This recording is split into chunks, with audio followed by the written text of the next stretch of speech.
Absolutely. The Day Oh of the yeah, of course there Reckoning or was. whatever it's called. All What's it right, called? The yeah. Reckoning?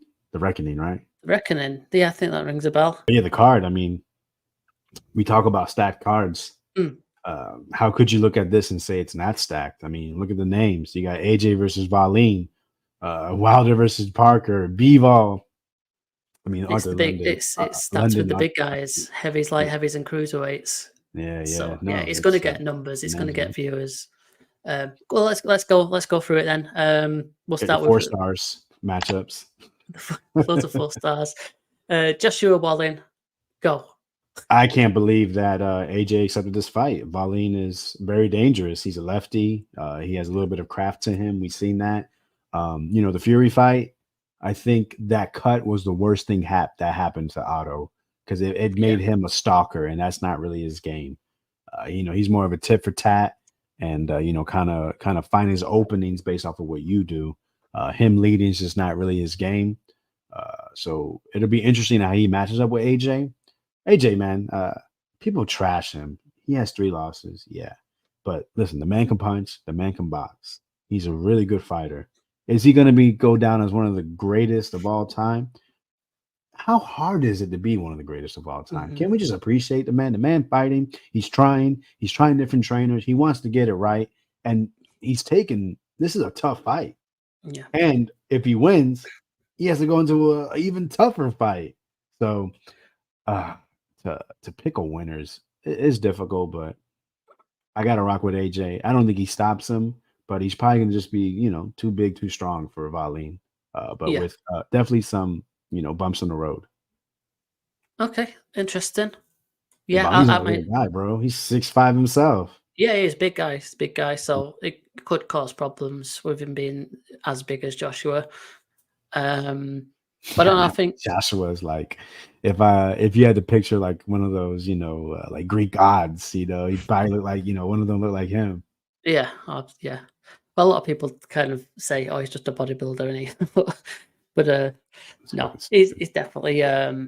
I think he's going to beat Wallin.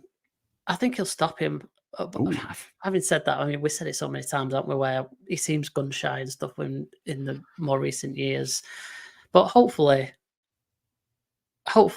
he just finds something and he puts on a bit of a show, especially with Wilder fighting on the undercard as well. I think that might motivating. motivate him a bit. Hopefully, I mean, there's other heavyweights out there as well on the card. Dubois on there, and then that Makhmudov, scary monster, Frank Sanchez.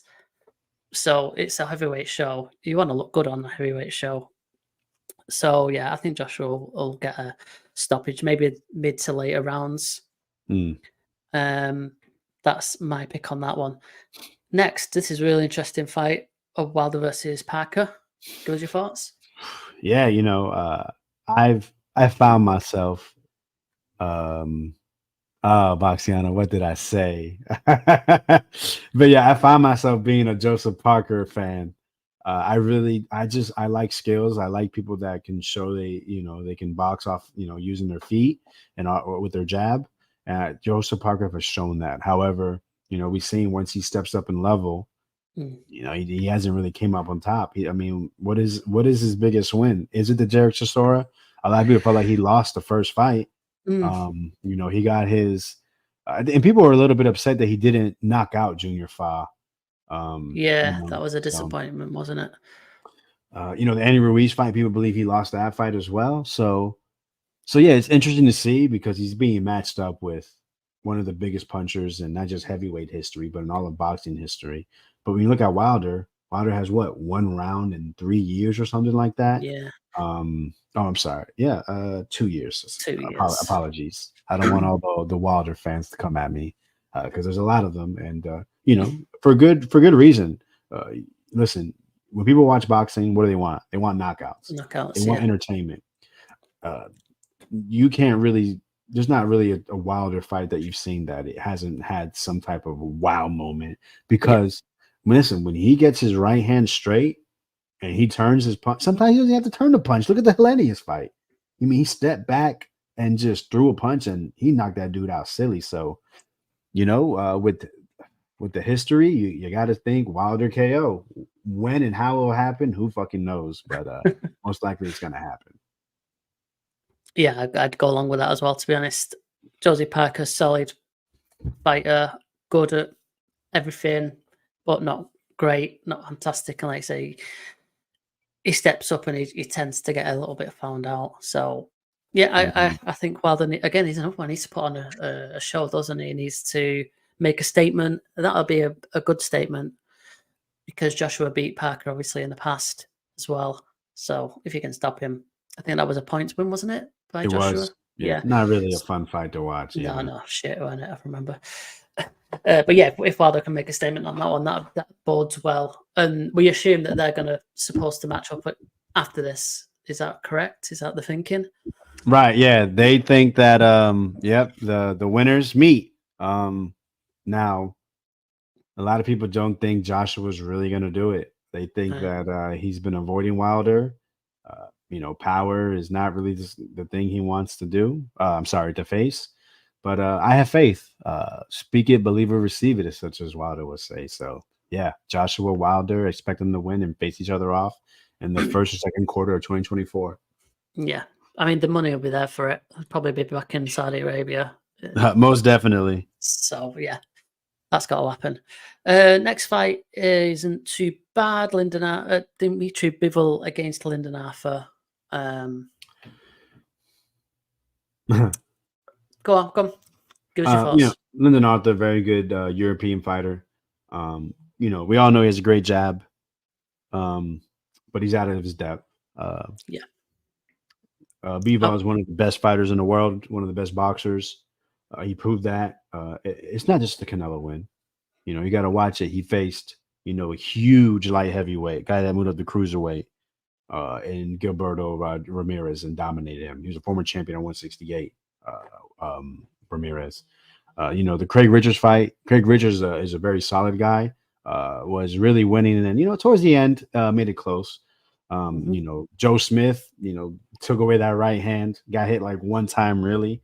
And other than that, it was such a matchable performance. You look at his resume, he's beaten solid guys and he wins pretty convincingly. So I really think that I really think Bivol should be just too sharp. It's just, maybe the first few rounds it's gonna take him to knock some rust off. But yeah, Bivol points win. Yep, I go along with that. I was just looking back while you were talking there. I can't believe it's back in 2021. Oh, it was at the very end of 2021, to be fair, right? When Lyndon Arthur got stopped by Anthony Yard. He obviously beat him first. Yeah, it doesn't feel like it was that long ago. No, but like I say, it was at the end of the year, so I guess. But still, coming up 2 years, and he's had a few decent wins since then. More bounce back fights. There's no major names on there. That last fight was tough, and it's kind of a quick turnaround for him, I believe. Yeah, start September. Okay, not too bad. This one's interesting as well. Daniel Dubois versus Jarrell Miller. I think this is quite a risk.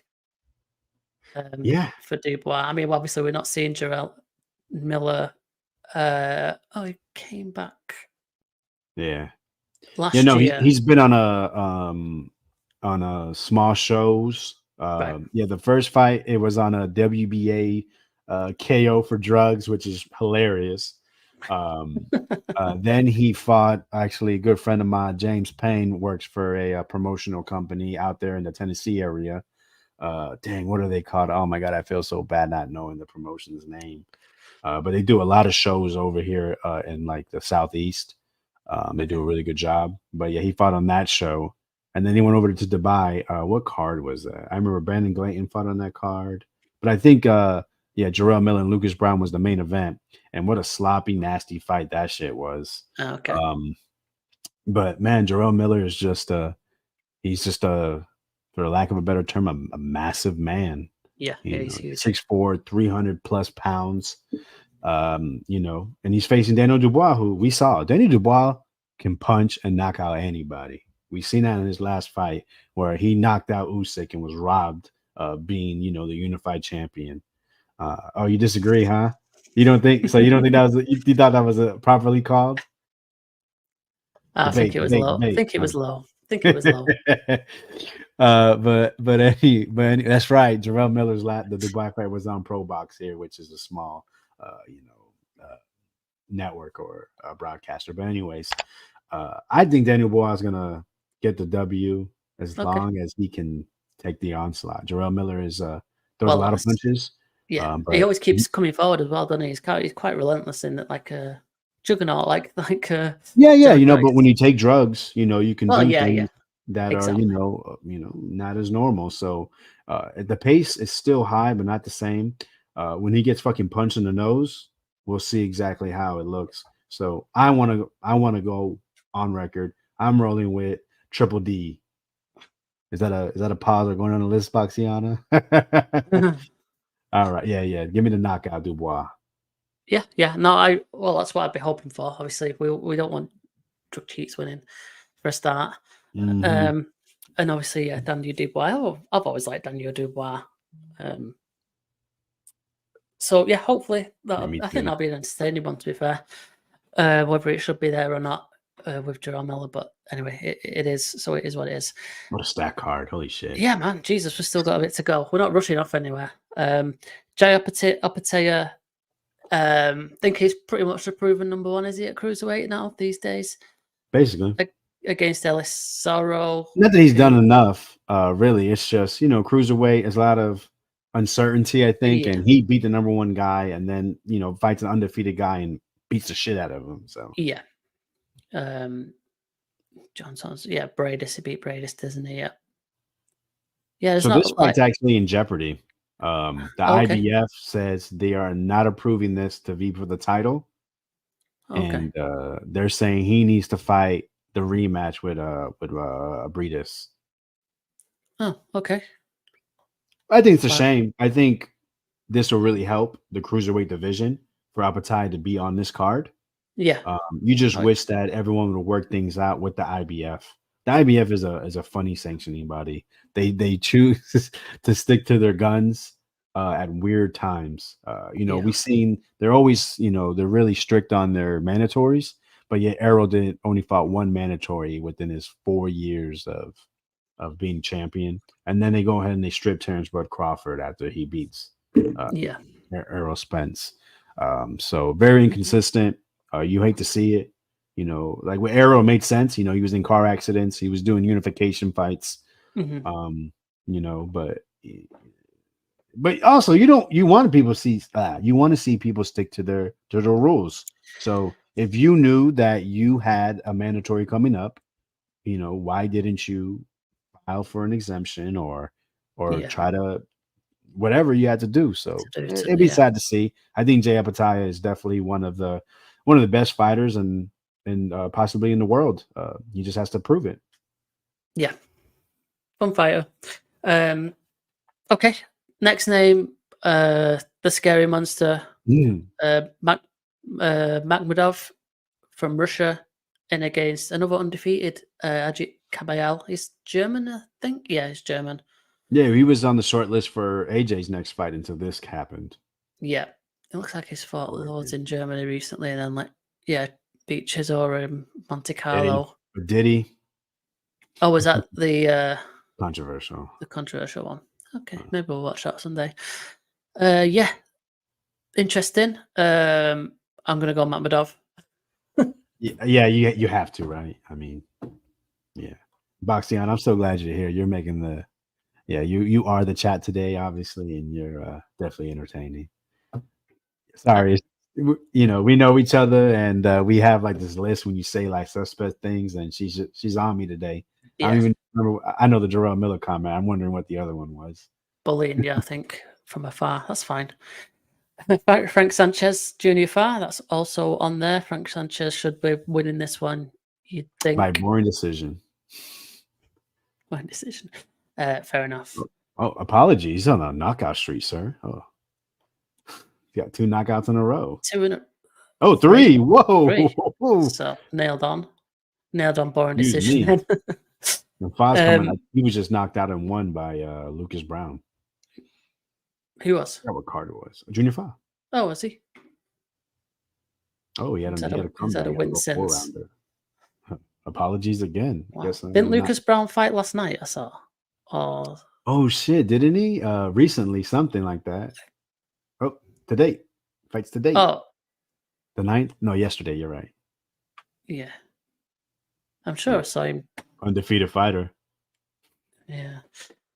Can't remember if he got beaten up. Anyway, it doesn't matter. Not interesting.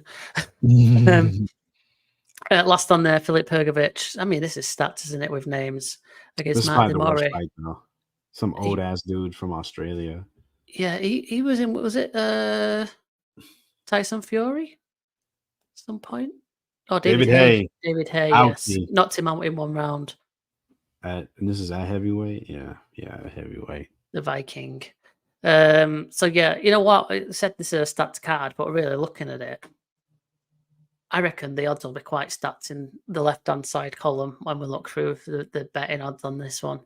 Yeah, probably the most competitive fight is the Dubois versus Miller, right? Yeah, I'd say so. But then, honestly, AJ versus Wallin is AJ probably will. the second. So I think the odds will be quite wide on that. there's one way to find out. Yeah, you bring that up. Have a look. I actually, when there's quite a lot of fights like this, I do like having a look at the odds. I like to put it out on Twitter when it's just a card stacked with mismatches. Should I can't listen. I need to learn these fractions so I can. But yeah, Okay, you're right. so It's really not that close. so what is it, like 1 to 6 for AJ? Like 4-1. No, that'd be the other way around. 1 to 4. However you want to say it, man. You get No, you get listen, one you get £1 for every 4 that you put on, Yep. rather than you get 4 Yep. for every one. Mhm. So it's important the way round that you put it.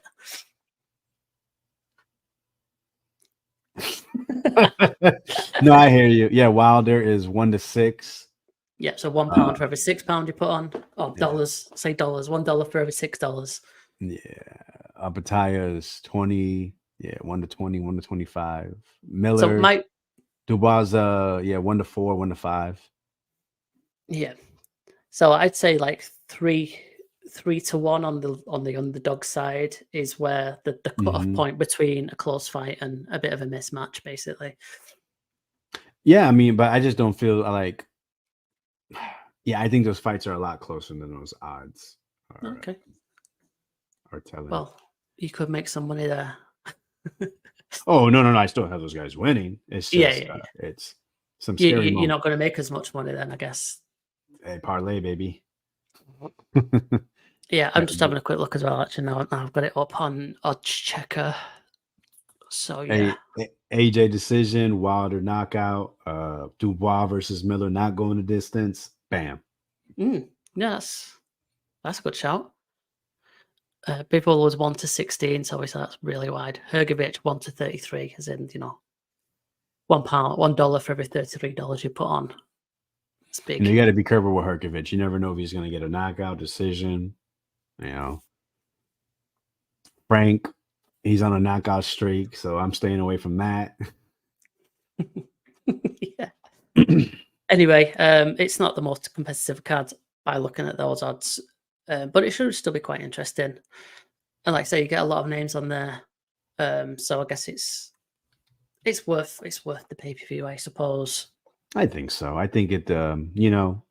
We're in a weird spot with a lot of change happening, especially here in the United States when it comes to boxing. With they're talking about PBC just signed with Amazon Prime, which is hopefully huge. Leads to many great things. But PBC jumping from network to network, and then being put in this position. ESPN's talking about getting out of the boxing game, and even Top Rank. Without a network possibly. Yeah, we're in a weird spot. So I don't love boxing in the Middle East, but hopefully it helps spread change and gets better stat cards just universally, in the boxing game.